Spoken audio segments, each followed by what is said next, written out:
Muy bien, este es un apartado sobre programación básica en Python.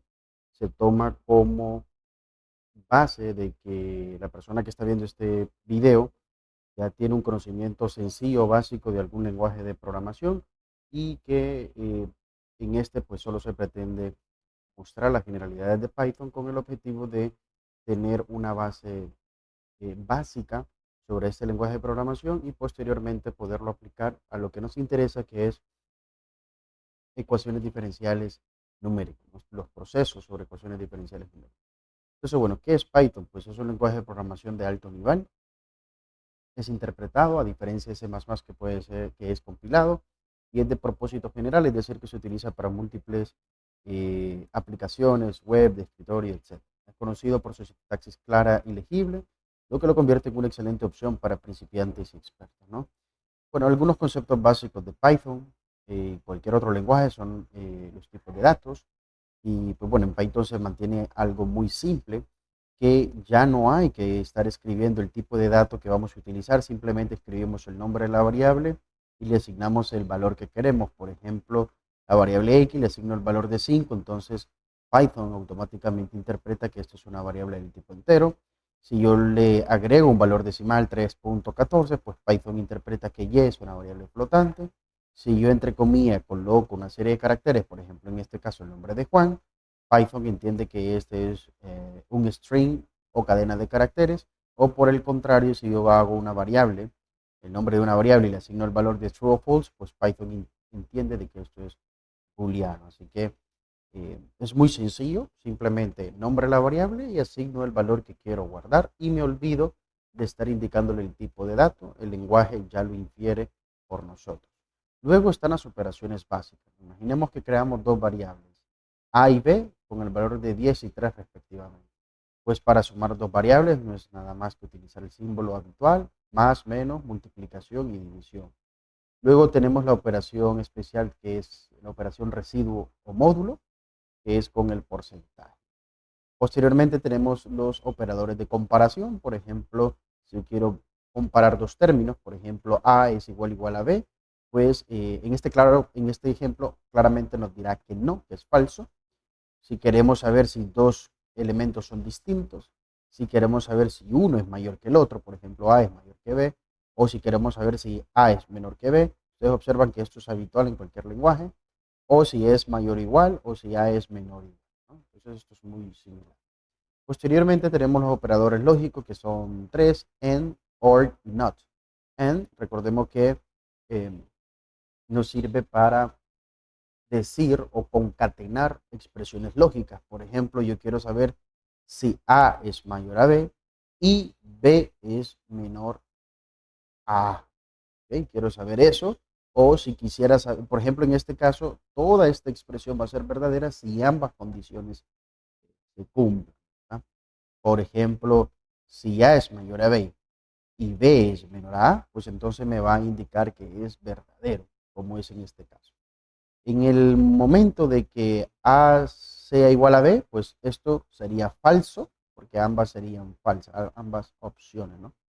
Si se quisiera recordar un poco más sobre los operadores lógicos, en el canal hay eh, un video en programación en C++, donde se habla sobre el lenguaje, sobre operadores lógicos, o si bien ustedes quieren, pues lo buscan por internet, ¿no? Para recordar un poco. Aquí el objetivo solamente es explicar cómo se usa este operador lógico en Python, que simplemente es con la palabra reservada AND. O por ejemplo, si queremos el operador lógico OR, ¿no? Recordemos que el OR me genera toda la expresión como verdadera siempre y cuando una de las dos sea verdad. Y la expresión NOT, pues lo que hace es darle vuelta o cambiar el valor de verdad de la proposición. Por ejemplo, si A es mayor a B es verdadero, entonces el not me lo convertiría falso, ¿verdad? O si A mayor a B es falso, pues entonces el not me lo volvería negativo. Al ejecutar obtenemos cada uno de estos resultados que yo les sugiero a ustedes que puedan explorarlo, ¿no? Que puedan correrlo y puedan explorar. Por último, tenemos las estructuras de control. Una de las básicas es el if, ¿verdad? Pueden ver que aquí yo tengo una variable llamada x que le asigno el valor de 10. Por ejemplo, si yo ejecuto este programa, y lo estoy ejecutando, yo puedo ver que me dice que x es mayor a 5. ¿Por qué? Porque me verifica, ¿no? Si x es mayor a 5, dos puntos, se ejecuta la instrucción que está por debajo del if, que en este caso es imprimir en pantalla x es mayor que 5. Por ejemplo, si yo colocara que x es igual a 5, pues esta instrucción sería falsa, no entra el if y estaría validando el else if, que en este caso me verifica si x es igual a 5. Si lo es, vamos a ver, ejecuto, acá está, ya ejecuté, me dice que x es igual a 5. Entonces está entrando esta condición. Y por el contrario, si fuera otro valor, por ejemplo 5.7, ejecuto, me entra, bueno, me dice que x es mayor que 5, ¿no? Claro, porque entra aquí el primero. Disculpe, no tendría que ser 3. Por ejemplo, si yo coloco el 3, ejecuto y hoy sí me dice que x es menor que 5, ¿no? Que es esta última opción. Entonces aquí tenemos la instrucción if, else if y el else, ¿verdad? If es la primera condición, si es verdadera se ejecuta. Else if sería si no, ¿verdad? Si la primera opción no es verdadera, entonces verifico si ocurre otro caso. Y si no es así, pues entonces como última opción tenemos la sentencia else. Bueno, el while sigue funcionando igual. Por ejemplo, utilizo la palabra reservada while, mientras, y la condición que quiero validar, ¿no? Entonces, por ejemplo, creo una variable i igual a 1 y digo mientras i sea menor o igual a 5, imprimo el valor de la variable i. Posteriormente, incremento la variable i en una unidad, ¿no? I más 1, esto de acá significa básicamente que es i igual a i más 1. ¿No? Estoy incrementando el valor de la variable. De esta manera, al ejecutar, yo puedo observar que todos los valores que me muestra son 1, 2, 3, 4, 5. Y termina el programa. ¿Por qué? Porque cuando i vale 6, esta condición es falsa y por tanto no entra en el while. Y por último tenemos el ciclo for. Para el ciclo for actúa totalmente diferente a como se hace en C++, ¿verdad? Por ejemplo, yo puedo crear aquí una lista, ¿verdad? Vean que estas variables son del tipo string, ¿verdad? Manzana, banana y cereza. Entonces yo puedo utilizar la sintaxis del for, que es la siguiente: for variable en lista. Entonces yo diría for, en este caso estoy llamando a la variable fruta en la lista frutas en plural. Entonces lo que hago es que me muestre el contenido, ¿no? Entonces de esta forma, al utilizar el for, lo que estoy haciendo es que esta variable recorre los elementos de esta lista. Incluso yo le pude haber puesto x, ¿verdad? Por x en fruta, imprima x. Ejecuto y observo. Básicamente, esta es una forma, y esto lo que yo lo indico es, recorre los elementos de una lista de manera directa. No hace o no recorre los índices, ¿verdad? Si yo quisiera recorrer los índices, sería de la siguiente manera: for i en el rango, range, ¿verdad? En el rango desde 0 hasta la longitud de la lista.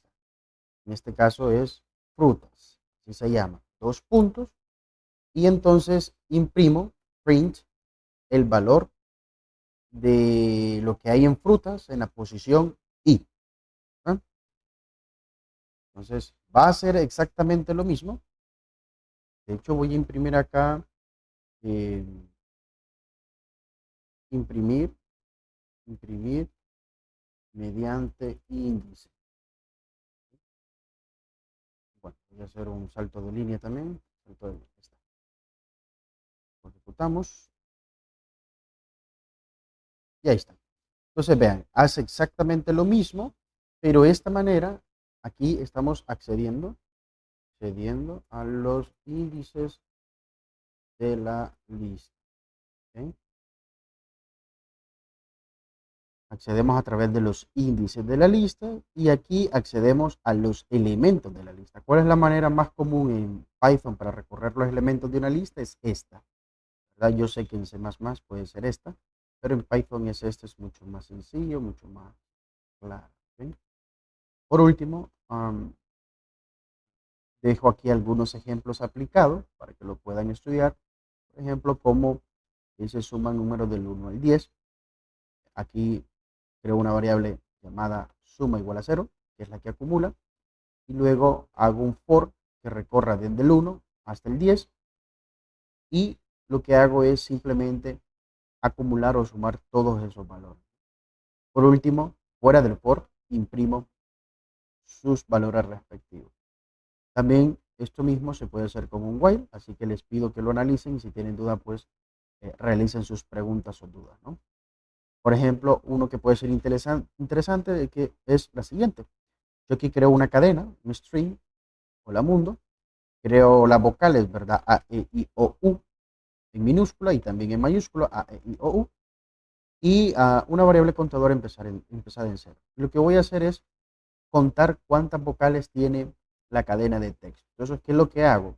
Por letra y en cadena, lo que estoy haciendo es recorriendo los elementos de la cadena, ¿sí?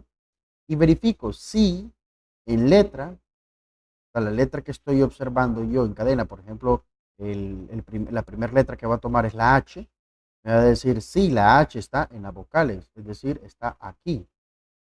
Si es así, me va a sumar un 1.